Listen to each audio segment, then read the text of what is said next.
ونستغفره ونؤمن به ونتوكل عليه ونعوذ بالله من شرور أنفسنا ومن سيئات أعمالنا من يهده الله فلا مضل له ومن يضلله فلا هادي له وأشهد أن لا إله إلا الله وحده لا شريك له وأشهد أن محمدا عبده ورسوله أرسله بالحق بشيرا ونذيرا وداعيا إلى الله بإذنه وسراجا منيرا أما بعد فأعوذ بالله من الشيطان الرجيم بسم الله الرحمن الرحيم قاف والقرآن المجيد بل عجبوا أن جاءهم منذر منهم فقال الكافرون هذا شيء عجيب أإذا متنا وكنا ترابا ذلك رجع بعيد قد علمنا ما تنقص الأرض منهم وعندنا كتاب حفيظ بل كذبوا بالحق لما جاءهم فهم في أمر مريض أما بعد فقد قال الله تعالى وتبارك في القرآن المجيد والفرقان الحميد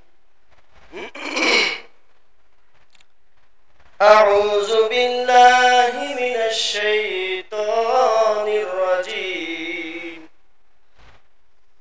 اليوم أكملت لكم دينكم وأتممت عليكم نعمتي ورضيت لكم الإسلام دينا أما بعد فإن خير الحديث كتاب الله وخير الهدي هدي محمد صلى الله عليه وسلم وشر الأمور محدثاتها وكل محدثات بدعة وكل بدعة ضلالة وكل ضلالة في النار أما بعد رب اشرح لي صدري ويسر لي أمري واحلل عقدة من لساني يفقه قولي আলহামদুলিল্লাহ যাবতীয় প্রশংসা যাবতীয় গুণগান সর্বপ্রকারের ইবাদত বন্দেগী একমাত্র সেই মহান আল্লাহ সুবহানাহু ওয়া তাআলার জন্য যার অশেষ কৃপায় বিশেষ রহমতে আজকে পবিত্র জুমার দিনে জুমার সালাত আদায়ের উদ্দেশ্যে আমরা দুনিয়াবী শত ব্যস্ততাকে উপেক্ষা করে সুস্থ শরীরে মসজিদে উপস্থিত হওয়ার সুযোগ পেয়েছি তারই শুকরিয়া জ্ঞাপনার্থে আমরা সবাই বলি আলহামদুলিল্লাহ।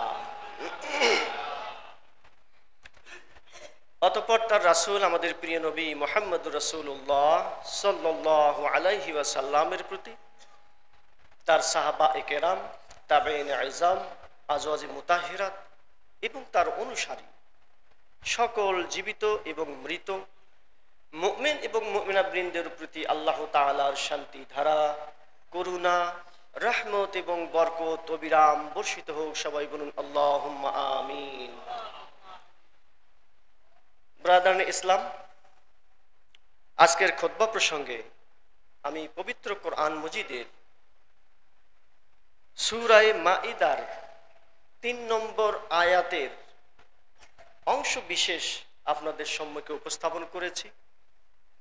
এই আয়াতে কারিমাটুকুর অংশ বিশেষকে সামনে রেখেই আমি আমার সংক্ষিপ্ত খুতবা সামনে এগিয়ে নেওয়ার চেষ্টা পাব। ওমা তৌফিকি ইল্লা বিল্লাহ ওয়া আলাইহি তাওয়াক্কালতু ওয়া ইলাইহি উনীব। উল্লেখিত আয়াতটি নাজিল হওয়ার প্রেক্ষাপট রাসূলুল্লাহ সাল্লাল্লাহু আলাইহি ওয়াসাল্লামের নবুয়তি জিন্দেগির সর্বশেষ বৎসর 23 বৎসর পরে অর্থাৎ 10ম হিজরিতে বিদায় হজের সময়ে 8ই জিলহজ দিবাগত রাত্রিতে অর্থাৎ 9 জিলহজ রাত্রিতে এই আয়াতটি নাজিল হয়।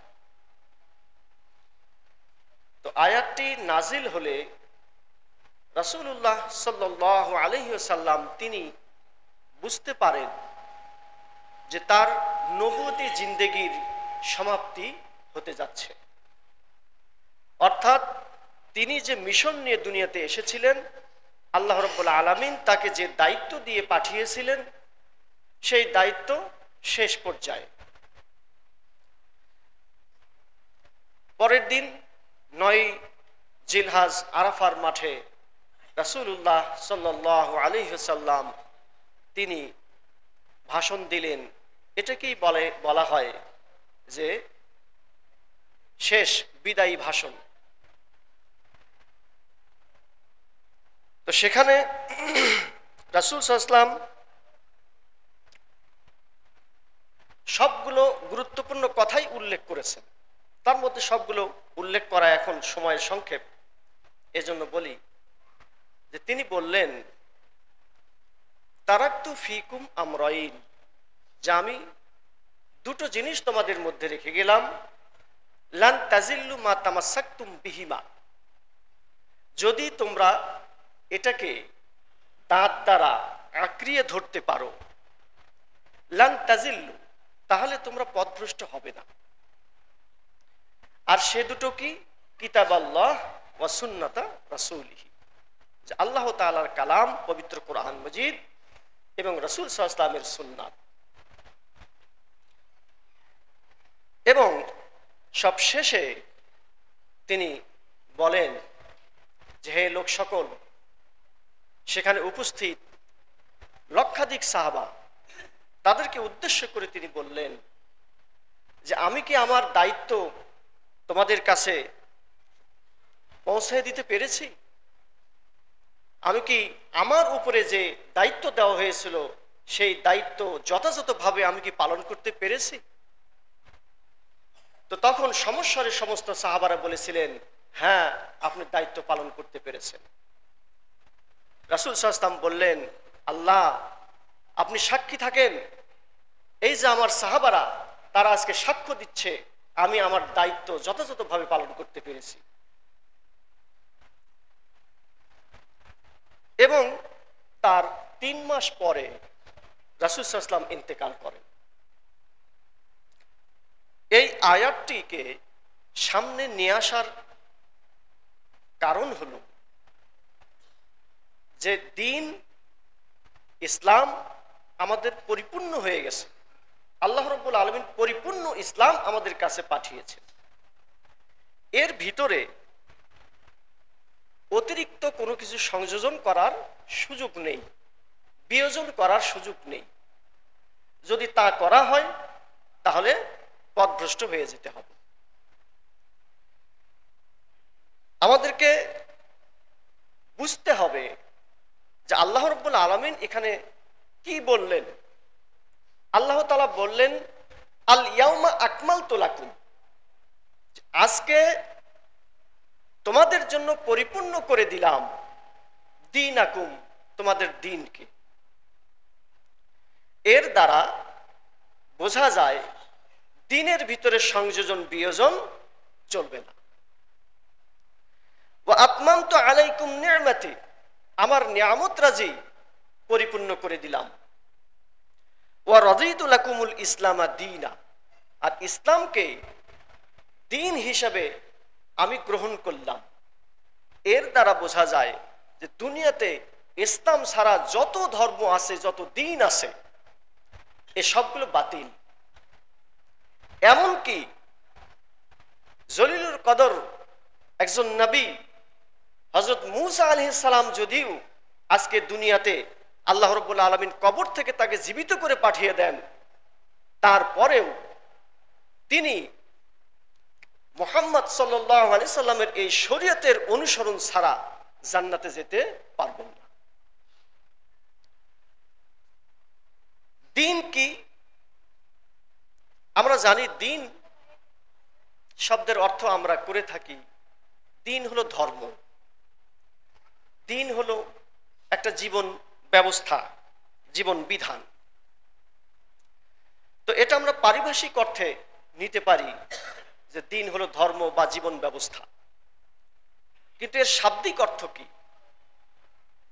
শাব্দিক অর্থ হলো দ্বীন শব্দটি দাল, ইয়া, নুন এই তিনটি হরফের সমন্বয়ে গঠিত। দাল, ইয়া, নুন দ্বারা গঠিত একটা শব্দ দাইনুন। দাইনুন শব্দের অর্থ হলো ঋণ। যেমন আমরা বলে থাকি আমার বেশ কিছু টাকা ঋণ হয়েছে, দেনা হয়েছে, তো দেনা, দাল, ইয়া, নুন দ্বারা দেনা শব্দটি তৈরি। তো দেনা মানে ঋণ, দাইনুন মানে ঋণ। আর দ্বীন শব্দের অর্থ এমন একটা অর্থ হবে যার ভিতরে ঋণ শব্দটা থাকবে, অর্থাৎ ঋণ পরিশোধের পদ্ধতি, ঋণ পরিশোধের নিয়ম কানুন। এখন বলবেন যে ধর্মের সাথে ঋণের কি সম্পর্ক? যে সম্পর্ক হলো এই, আল্লাহ সুবহানাহু ওয়া তাআলা আমাদেরকে সৃষ্টি করেছেন, তিনি আমাদেরকে রিজিক দান করেন, তিনি আমাদেরকে হেফাজত করেন, লালন পালন করেন। তাহলে আমরা আল্লাহ রাব্বুল আলামিনের কাছে ঋণী। রাসূলুল্লাহ সাল্লাল্লাহু আলাইহি সাল্লাম তিনি 23টি বৎসর অক্লান্ত পরিশ্রম করেছেন এই দ্বীনকে, ইসলামকে আমাদের কাছে পৌঁছিয়ে দেওয়ার জন্য। 23 বৎসর তিনি ঠিকভাবে ঘুমান নাই, বিশ্রাম করেন নাই, ঠিকভাবে খেতে পারেন নাই। কাফের মুশরিক বেঈমানদের মানসিক যন্ত্রণা, শারীরিক যন্ত্রণা, শারীরিক আঘাত, মানসিক আঘাত, এই সব সয়ে তিনি ইসলামকে পূর্ণ প্রতিষ্ঠিত করে আজকে 1400-1450 বছর পরে এসে আমরা সেই ইসলামকে পাচ্ছি। তিনি করেছেন, এই বিষয়ে আমরা তার কাছে ঋণী। এই ঋণ পরিশোধের পদ্ধতি হলো দ্বীন। বাবা মা অত্যন্ত কষ্ট সহকারে আমাদেরকে দুনিয়াতে নিয়ে এসেছেন, লালন পালন করেছেন, আমরা তাদের কাছে ঋণী। তাদের হক আদায় করা ঋণ পরিশোধ। আত্মীয় স্বজন, পাড়া প্রতিবেশী, এমনকি অনেক লোককে আমরা চিনি না, কোনোদিন দেখি নাই, তার কাছে আমরা পরোক্ষভাবে ঋণী। যেমন আমরা বাজার থেকে চাল কিনে খাই, তো এই কৃষক চাল উৎপন্ন করেছেন, তাকে আমরা কখনো দেখি নাই, তাহলে তার কাছে পরোক্ষভাবে আমরা ঋণী। যদিও টাকা দিয়ে আমরা চাল কিনে খাচ্ছি, কিন্তু তিনি যদি এই চাল উৎপন্ন না করতেন, টাকা দিয়ে চাল কোথায় পেতাম? এভাবে আপনার শরীরের পোশাক, আপনার যত ব্যবহারের জিনিস, আপনি সব কিছু খেয়াল করে দেখবেন আমরা কারো না কারো কাছে পরোক্ষভাবে প্রত্যক্ষভাবে আমরা ঋণী। এই ঋণ পরিশোধ করার পদ্ধতির নামই হলো দ্বীন। আল্লাহ রাব্বুল আলামিনের ঋণ আমরা কিভাবে পরিশোধ করব? আল্লাহ রাব্বুল আলামিনের ঋণ পরিশোধ করা সম্ভব না। আল্লাহ তাআলা ঋণ পরিশোধ আমরা যে করতে পারবো, এইটা তিনি চান না। তিনি কি চান? যে পদ্ধতির উপরে থাকুক, একটা নিয়মের উপরে থাকুক, তার নিয়ত থাকুক যে আল্লাহ রাব্বুল আলামিনের কৃতজ্ঞতা পোষণ করবে, তার প্রশংসা করবে, তার ইবাদত করবে। ইবাদত বندگی করে যে আমরা জান্নাত পাবো এটা ঠিক না। আল্লাহ রাব্বুল আলামিনের রহমত ছাড়া কোনো ব্যক্তি জান্নাত পেতে পারে না। কিন্তু আমাদেরকে লাইনে থাকতে হবে। আল্লাহ রাব্বুল আলামিন বলেন, ইয়া আইয়ুহান নাসু উবুদু রাব্বাকুমুল্লাযী খালাকাকুম ওয়াল্লাযীনা মিন ক্বাবলিকুম লাআল্লাকুম তাত্তাকুন। ইয়া আইয়ুহান নাস, হে মানব সকল, উবুদু রাব্বাকুম, তোমরা তোমাদের প্রতিপালকের ইবাদত করো, বندگی করো, আল্লাযী খালাকাকুম, যিনি তোমাদেরকে সৃষ্টি করেছেন। তাহলে কেন ইবাদত করবেন? যেহেতু আল্লাহ সৃষ্টি করেছেন। ওয়াল্লাযীনা মিন ক্বাবলিকুম লাআল্লাকুম তাত্তাকুন, তিনি বলেন যে তিনি কি করেছেন? তোমাদের পূর্ববর্তী যারা রয়েছে ছিল তাদেরকেও তিনি সৃষ্টি করেছেন যাতে করে তোমরা মুত্তাকি হতে পারো। লাআল্লাকুম তাত্তাকুন। লাআল্লাহ শব্দটির অর্থ হলো সম্ভবত। কোন কোন অনুবাদে দেখা যায় যে অনুবাদকারক লিখেছে সম্ভবত তোমরা মুত্তাকি হবে, সম্ভবত তোমরা পরহেজগারিতা অবলম্বন করবে। আসলে এই অর্থটা ভুল। তাফসিরে জালালাইনে জালালউদ্দিন সুয়ুতী রাহমাতুল্লাহ আলাইহি তিনি বলেছেন যে লাআল্লা ফিল আসলে লিত্তারজি ওয়া ফি কালামিহি তাআলা লিত্তাহকিক, যে লাআল্লা শব্দের আসল অর্থ হলো সম্ভবত, কিন্তু এটা আরবি সাহিত্যে ব্যবহার হয়। যখন আরবিতে কথাবার্তা বলা হয় তখন এটা ব্যবহার হয় এই অর্থটা। কিন্তু ওয়াফি কালামিহি তাআলা লিত্তাহকিক, যে পবিত্র কালামে যদি অর্থাৎ আল্লাহর কালামে আসে, কোরআন মজিদের মধ্যে যদি লাআল্লা শব্দটি আসে তো তাহলে তার অর্থ পূর্ণতার অর্থ দেবে, অর্থাৎ অবশ্যই কি হবে? তোমরা মুত্তাকি হবে। এখন প্রশ্ন হলো তাকওয়া, মুত্তাকি, মুত্তাকি কি? আমরা অর্থ করি মুত্তাকি শব্দের অর্থ পরহেজগারিতা অবলম্বন করা, আল্লাহ ভীরুতা অর্জন করা। যে ব্যক্তি পরহেজগারিতা অবলম্বন করে, আল্লাহ ভীরুতা অর্জন করেছে, তাকে আমরা মুত্তাকি বলি। তো আমরা যদি সাহাবাদের কাছ থেকে এর অর্থটা নেই তাহলে দেখেন কি বলে। ওমর ইবনুল খাত্তাব রাদিয়াল্লাহু তাআলা আনহু তিনি একদিন উবাই ইবনে কাব রাদিয়াল্লাহু তাআলা আনহুকে জিজ্ঞাসা করতেছেন, বলতেছেন মা হিয়া তাকওয়া, হে উবাই তাকওয়া কি? তো তখন তিনি বলতেছেন কাল আমা সালাক্তা তারিকান যাশাও, আপনি কি কখনো কণ্টকাকীর্ণ কোনো পথ দিয়ে হেঁটেছেন যে পথের দুই পাশেই কাঁটা রয়েছে এবং রাস্তাটা বেশ সরু, আপনি সেই রাস্তা দিয়ে যেতে গেলে আপনার শরীরে কাঁটার খোঁচা বাঁধবে অথবা কাপড় ছিঁড়ে যাবে, অথবা হয়তো পথ এমন উঁচু নিচু যে আপনি অসাবধানতাবশত পা ফেললে গর্তের মধ্যে পাটা পড়ে যাবে, অথবা কাদা ধুলা মাটি অসাবধানতাবশত হাঁটলে আপনার গায়ে শরীরে কাপড়ে কাদা ধুলা লেগে যাবে। এইরকম সংকীর্ণ কোনো পথ দিয়ে কি আপনি কখনো হেঁটেছেন? কাল তিনি বললেন বালা, হ্যাঁ আমি এরকম পথ দিয়ে হেঁটেছি। উবাই ইবনে কাব রাদিয়াল্লাহু আনহু বলতেছেন মা আমিলতা, আপনি তখন কি করতেন? কাল ওমর রাদিয়াল্লাহু আনহু বলতেছেন যে শাম্মারতু ওয়াস্তাহাত্তু, আমি তখন আমার সর্বশক্তি নিয়োগ করতাম, সমস্ত কাপড়গুলো আমি গুটিয়ে নিতাম, জুতা স্যান্ডেল আমি সংরক্ষণ করতাম এবং অত্যন্ত সতর্কতার সাথে আমি শাম্মারতু ওয়াস্তাহাত্তু, এবং আমি চেষ্টা করতাম যাতে করে আমার সেই কাঁটার আঘাত না খাই, আমার পা যেন গর্তে না পড়ে, আমি যেন কোনো পাথরের সাথে হোঁচট না খাই, কাদামাটি যেন আমার শরীরে না লাগে। শাম্মারতু ওয়াস্তাহাত্তু, সর্বাত্মক প্রচেষ্টা করতাম যাতে করে আমি এই পথটা পাড়ি দিতে পারি। কোনো সমস্যা ছাড়া। উবাই ইবনে কাব রাদিয়াল্লাহু আনহু বলতেছেন, ফাযালিকা তাকওয়া ইয়া উমর, হে উমর, এটাই তো তাকওয়া।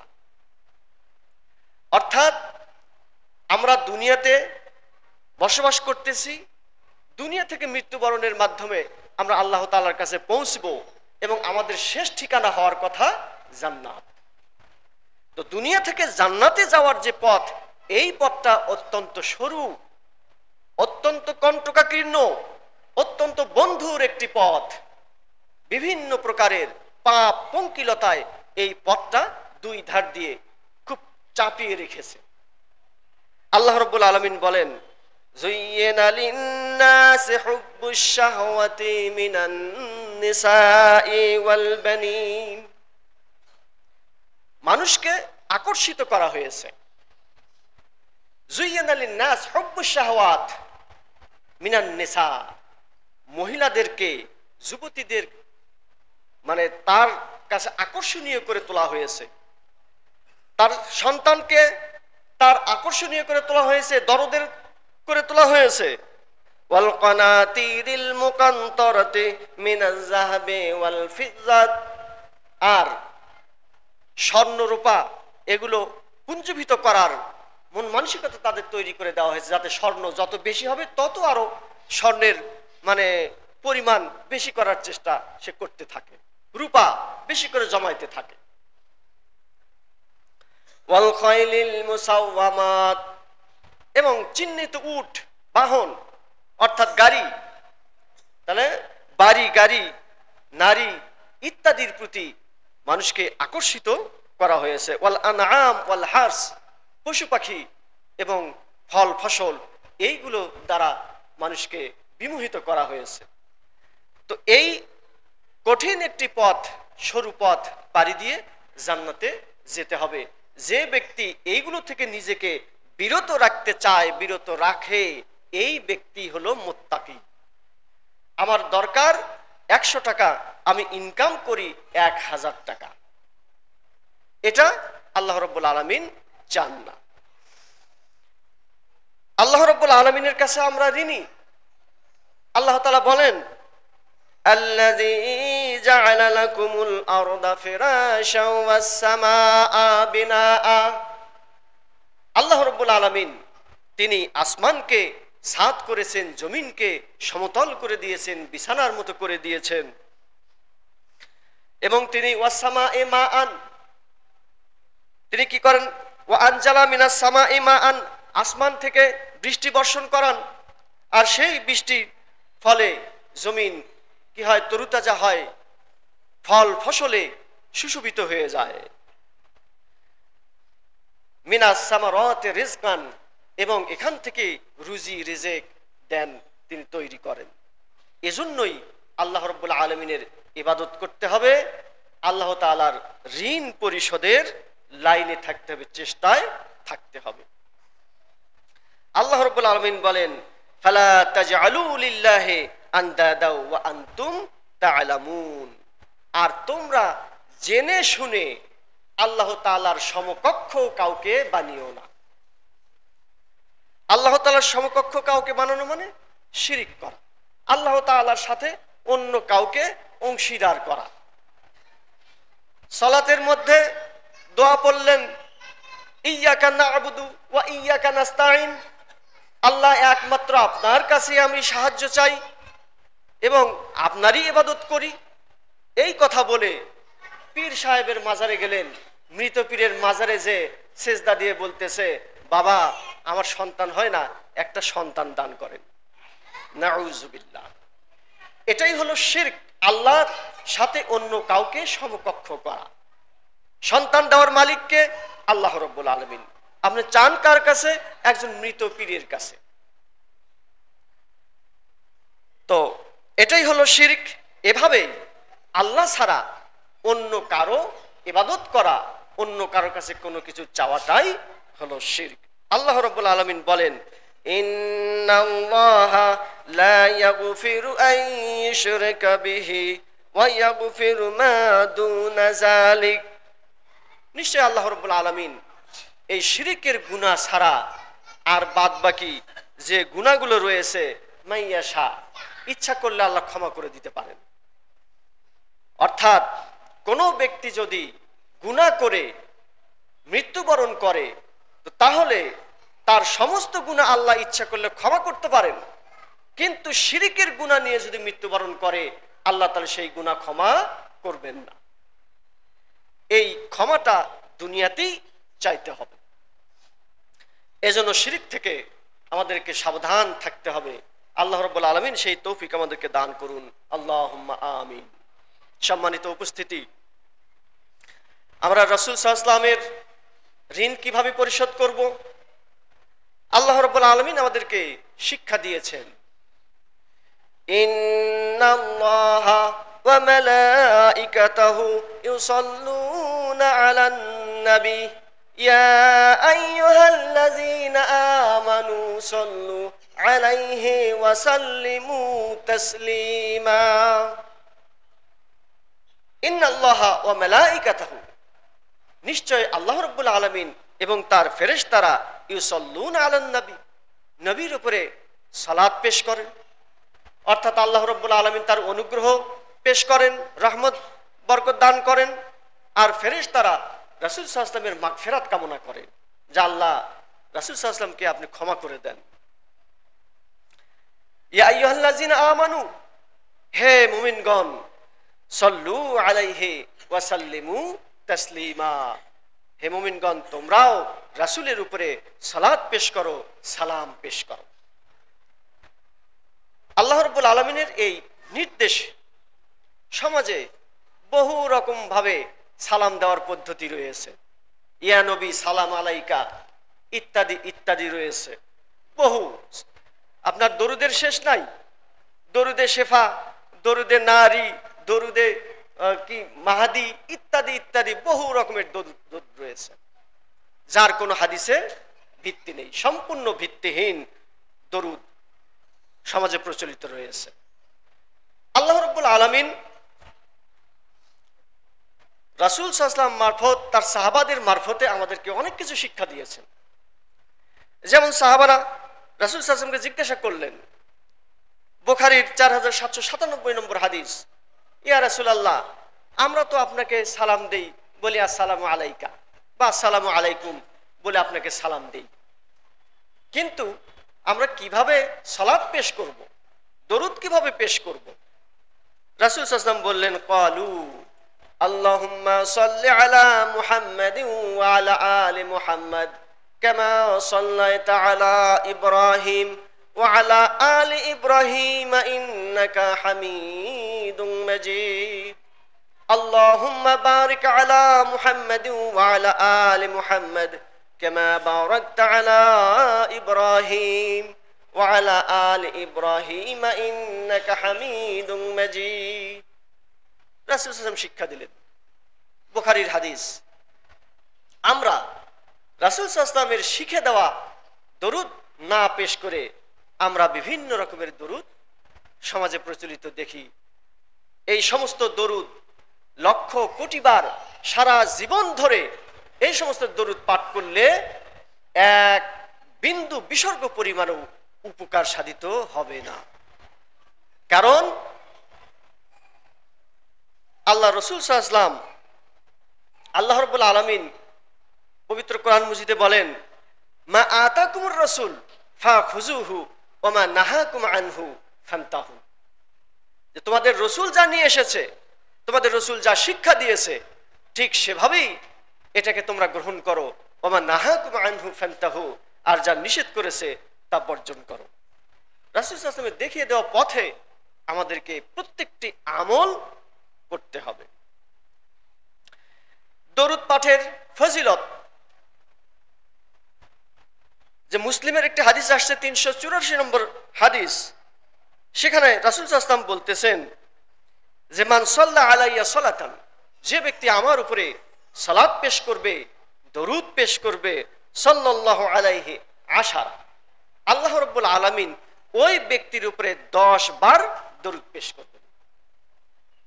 আমাদের জানা, কিন্তু আসলে আমরা অত্যন্ত অলসতার কারণে আমরা দরুদ একমাত্র সালাতের ভিতর ছাড়া বাহিরে অন্য সময় আমরা দরুদ পাঠ করি না, অলসতার কারণে।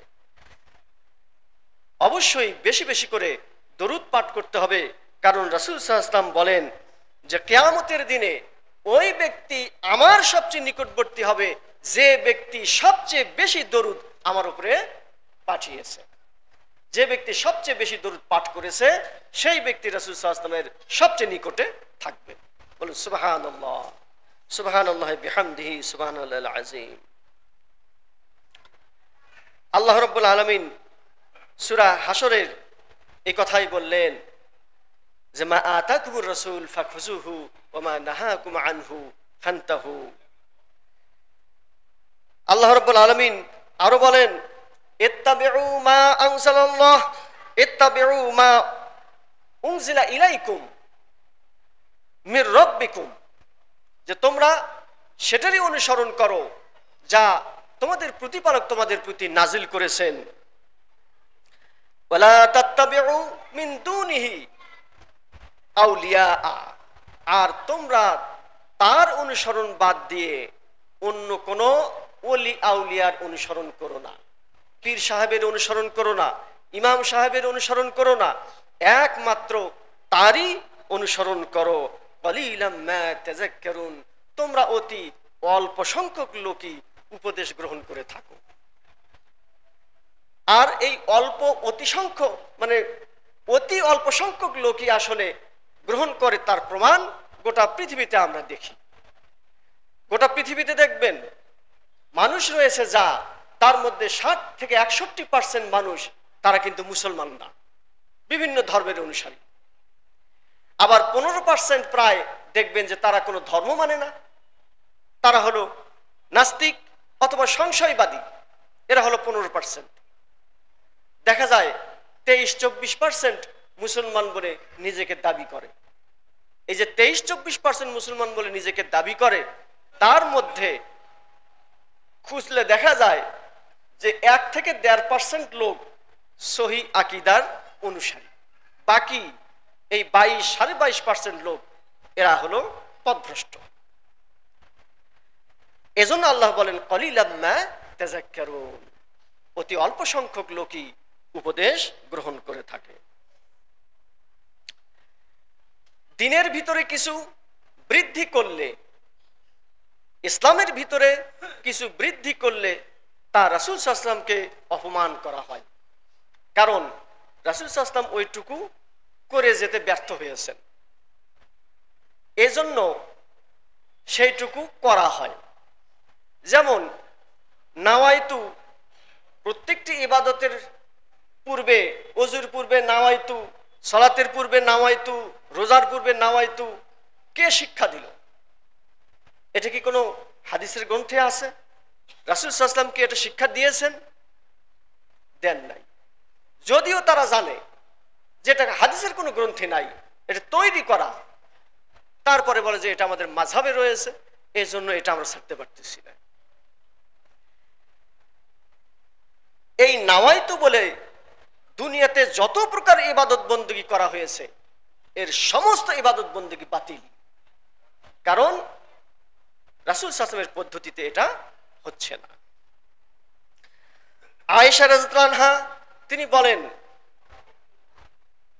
قال রাসূলুল্লাহ সাল্লাল্লাহু আলাইহি ওয়াসাল্লাম, রাসূল সাল্লাল্লাহু আলাইহি ওয়াসাল্লাম বলেছেন মান আমিলা আমালান লাইসা আলাইহি আমরুনা ফাহুয়া রাদ্দুন, যদি কোনো ব্যক্তি এমন কিছু আমল করলো যে আমলটা রাসূল সাল্লাল্লাহু আলাইহি ওয়াসাল্লাম দ্বারা স্বীকৃত না, সেই আমল প্রত্যাখ্যাত, সেই আমল গ্রহণযোগ্য না। আল্লাহ রাব্বুল আলামিন বলেন লাকাদ কানা লাকুম ফি রাসূলিল্লাহি উসওয়াতুন হাসানাহ, যে তোমাদের জন্য তোমাদের রাসূলের মধ্যেই রয়েছে সর্বোত্তম আদর্শ। অথচ আমরা আদর্শ হিসেবে মেনে নেই বিভিন্ন প্রকারের পীর ফকির ওলি আউলিয়াকে আদর্শ মানি, আর যে কারণে মুসলমানদের মধ্যে বিভক্তি হতে হতে অসংখ্য বিভক্তি হয়ে গেছে। রাসূল সাল্লাল্লাহু আলাইহি ওয়াসাল্লামের হাদিস কি হয়ে গেছে, বাস্তবে রূপ নিয়েছে। রাসূল সাল্লাল্লাহু আলাইহি ওয়াসাল্লাম বলেছেন বনি ইসরাইলের মধ্যে হয়েছিল 72টি দল, আমার মধ্যে হবে 73টি দল, আমার উম্মতের মধ্যে। ওয়া কুল্লুহুম ফিন্নার, আর প্রত্যেককে যাবে জাহান্নামে ইল্লা মিল্লাতা ওয়াহিদাতান, একটা মিল্লাত ব্যতীত, একটা দল ব্যতীত। সাহাবারা জিজ্ঞেস করলেন, ইয়া রাসূলুল্লাহ, সেই দলটা কোন দল? রাসূল সাল্লাল্লাহু আলাইহি ওয়াসাল্লাম বললেন, মা আনা আলাইহি ওয়া আসহাবিহি, আমি যে দলে রয়েছি, আমার সাহাবারা যে দলে রয়েছে, এই দলটাই যাবে জান্নাতে। এছাড়া বাকি সমস্ত দল জাহান্নামে। যে নামই আপনি পরিচয় দেন না কেন, হানাফি বলেন, মালিকি বলেন, শাফি বলেন, হাম্বলি বলেন, আপনি বেরলভি বলেন, আর ওই মৌদুদি বলেন, যে দলই আপনি বলেন, আহমদি বলেন, দেওবন্দি হায়াতি, দেওবন্দি মামাতি, যত প্রকারের দল রয়েছে, কোন দলই আল্লাহ রাব্বুল আলামিনের রাসূল সাল্লাল্লাহু আলাইহি ওয়াসাল্লামের পদ্ধতি অনুযায়ী যদি ইবাদত বন্দেগী না করে থাকে, তাহলে কোনো দলই মুক্তি পাবে না। খুতবার সময় শেষ, আমি সামনের দিকে আর এগোতে চাচ্ছি না। আল্লাহ রাব্বুল আলামিন আমাদেরকে বোঝার তৌফিক দান করুক। আমরা যে দ্বীনের উপরে রয়েছি, এই দ্বীন যে ঋণ পরিশোধ, এই ঋণ পরিশোধ করার তৌফিক আমাদেরকে দান করুন। আল্লাহ রাব্বুল আলামিনের ঋণ আমরা পরিশোধ করতে পারবো না, মানে সম্পূর্ণরূপে। রাসূল সাল্লাল্লাহু আলাইহি ওয়াসাল্লামের ঋণ সম্পূর্ণ পরিশোধ করতে পারবো না, পিতামাতার ঋণ আমরা সম্পূর্ণ পরিশোধ করতে পারবো না। আমরা নিয়ত রাখি আল্লাহ রাব্বুল আলামিন আমাদের বাকিগুলোকে ক্ষমা করে দিবেন ইনশাআল্লাহ তাআলা। আল্লাহ রাব্বুল আলামিন আজকে আমাদের এই খুতবাকে বোঝার তৌফিক দান করুক। আল্লাহ রাব্বুল আলামিন রাসূল সাল্লাল্লাহু আলাইহি ওয়াসাল্লামের তরিকা অনুযায়ী জীবনের সমস্ত আমল করার তৌফিক দান করুন, আল্লাহুম্মা আমিন। আল্লাহ রাব্বুল আলামিনের নিকটে আকুল আবেদন, আমাদের জীবনের সমস্ত গুনাহ খাতা আল্লাহ মাফ করে দিন। আল্লাহ রাব্বুল আলামিন আমাদেরকে রুজি রোজগারে, ব্যবসা বাণিজ্যে, চাকরিতে বাকরিতে আমাদেরকে বরকত দান করুন, যাতে করে আমরা সচ্ছলভাবে এই দুনিয়াতে খেয়ে পরে আল্লাহ রাব্বুল আলামিনের ইবাদত বন্দেগীগুলো যথাযথভাবে করতে পারি, সেই তৌফিক দান করুন। আল্লাহ রাব্বুল আলামিন আমাদের যারা পিতামাতা, দাদা দাদি, নানা নানি, আত্মীয় স্বজন, ওস্তাদ বৃন্দ যারা মৃত্যুবরণ করেছেন, তাদের কবরখানা জান্নাতের টুকরা বানিয়ে দিন।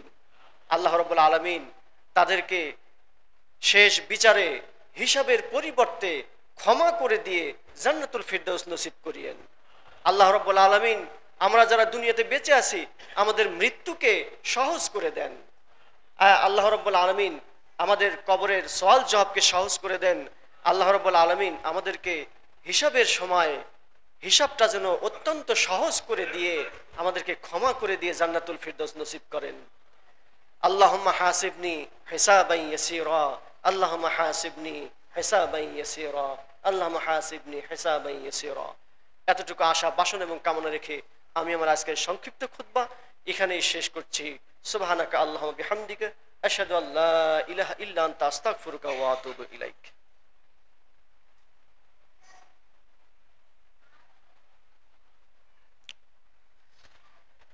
আলহামদুলিল্লাহ, আলহামদুলিল্লাহ কাফা ওয়া সালামুন আলা ইবাদিহিল্লাযিনা ইসতাফা ওয়া সাল্লাল্লাহু আলা খায়রি খালকিহি মুহাম্মাদিন ওয়া আলা আলিহি ওয়া আসহাবিহি ওয়া আজওয়াজিহি ওয়া যুররিয়াতিহি ওয়া আহলি বাইতিহি ওয়ান নাসি ওয়াল জিন্নাতি আজমাইন। ইন্নাল্লাহা ওয়া মালাইকাতাহু ইউসাল্লুনা আলান নবী ইয়া আইয়ুহাল্লাযীনা আমানু সাল্লু আলাইহি ওয়া সাল্লিমু তাসলিমা। আল্লাহুম্মা সাল্লি আলা মুহাম্মাদিন ওয়া আলা আলি মুহাম্মাদ কামা সাল্লাইতা আলা ইব্রাহিম ওয়া আলা আলি ইব্রাহিম ইন্নাকা হামিদুম মাজিদ। আল্লাহুম্মা বারিক আলা মুহাম্মাদিন ওয়া আলা আলি মুহাম্মাদ কামা বারাকতা আলা ইব্রাহিম ওয়া আলা আলি ইব্রাহিম ইন্নাকা হামিদুম মাজিদ। ربنا ظلمنا أنفسنا وإن لم تغفر لنا وترحمنا لنكونن من الخاسرين. ربنا آتنا في الدنيا حسنة وفي الآخرة حسنة وقنا عذاب النار. আপনাদের উদ্দেশ্যে কিছু কথা, যে আপনাদের প্রাণপ্রিয় মাদ্রাসা চাঁদপুর ইসলামিক কালচারাল একাডেমি, এখানে আগামী জানুয়ারি মাস থেকে ক্লাস 9 খোলা হচ্ছে এবং শিশু মেয়েদের জন্য ক্লাস 4 খোলা হচ্ছে। তো এই বিষয়টা আপনাদের অবগতির জন্য জানানো হলো। আপনারা ছাত্র দিয়ে, ছাত্রী দিয়ে, অর্থ দিয়ে এই মাদ্রাসাকে সামনের দিকে এগিয়ে নেওয়ার চেষ্টা পাবেন ইনশা আল্লাহ তাআলা। আল্লাহ রাব্বুল আলামিন আপনাদেরকে সেই তৌফিক দান করুন, যাতে করে আপনারা এই মাদ্রাসাকে পরিপূর্ণ একটি দাওরা হাদিস মাদ্রাসায় রূপান্তর করতে পারেন। আল্লাহ রাব্বুল আলামিন সেই তৌফিক দান করুন। অর্থ যোগান অবশ্যই দিতে হবে, অর্থ ছাড়া মাদ্রাসা সামনের দিকে এগোবে না। আবার ছাত্রছাত্রী ছাড়াও সামনের দিকে মাদ্রাসা এগোবে না, এটা অবশ্যই আপনাদেরকে মাথায় রাখতে হবে। আর দ্বিতীয় কথা, আজকে আপনাদের নির্ধারিত একজন খতিব ছিলেন, তো আমি এই চাঁদপুরে এসেছি খুলনা শহর থেকে, যে কোনো একটা কারণে আমি এসেছি। তো মসজিদ কমিটির সঙ্গে আমার পরিচয় হওয়ায় তো তারা আমাকে এই আজকের এই খুতবা দেওয়ার সুযোগ করে দিয়েছেন। এজন্য আল্লাহ রাব্বুল আলামিনের দরগাহে লাখো কোটি শুকরিয়া জানাই যে আল্লাহ, আপনি আমাকে এই মসজিদে খুতবা দেওয়ার তৌফিক দান করেছেন। আলহামদুলিল্লাহ হামদান কাসীরান তাইয়িবান মুবারাকান ফি। তো আল্লাহ রাব্বুল আলামিনের কাছে আমরা প্রার্থনা জানাই যাতে করে এই মসজিদটাও যেন আমরা আরো উন্নত করতে পারি খুব অল্প সময়ের জন্য। আপনাদের বিশেষভাবে দানের জন্য আমি অনুরোধ করতেছি। কারণ হলো কি, ইজা মাতাল ইনসান ইনকাতা আনহু আমালুহু, একজন মানুষ মৃত্যুবরণ করলে তার আমলনামা বন্ধ হয়ে যায়। ইল্লা মিন সালাসাতিন, শুধু 3টা আমল জারি থাকে। সদকাতুন জারিয়াতুন, সদকায়ে জারিয়া, এই যে মসজিদ এটা সদকায়ে জারিয়া, মাদ্রাসা সদকায়ে জারিয়া। ওয়ালাদুন সালিহুন ইয়াদউ লাহু, সৎ সন্তান যে আপনার জন্য আমার জন্য দোয়া করবে। তাহলে তাকে দোয়া শিক্ষা দিতে গেলে দ্বীনি শিক্ষা দিতে হবে, আর দ্বীনি শিক্ষা দিতে গেলে মাদ্রাসার উন্নতি করতে হবে। এরপরে ইলমুন ইয়ানতাফিউ বিহি, আর এমন ইলম আপনি দিয়ে গেলেন যে ইলম দ্বারা মানুষ উপকৃত হলো, একটা ঔষধ তৈরি করে গেছেন, অথবা একজন শিক্ষক শিক্ষা দিয়ে গেছেন, এগুলো সদকায়ে জারি হিসেবে থাকবে। আল্লাহ রাব্বুল আলামিন আমাদেরকে বেশি বেশি করে দান করার তৌফিক দান করুন, আল্লাহুম্মা আমিন। রব্বানা তাকাব্বালনা মিন্না ইন্নাকা আনতাস সামিউল আলিম ওয়া তুব আলাইনা ইন্নাকা আনতাত তাওয়াবুর রহিম। রব্বিরহামহুমা কামা রব্বায়ানি সগীরা, রব্বিরহামহুমা কামা রব্বায়ানি সগীরা, রব্বিরহামহুমা কামা রব্বায়ানি সগীরা।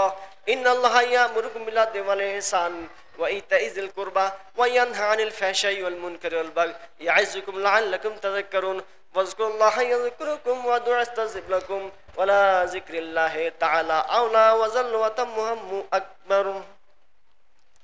قوموا للصلاة.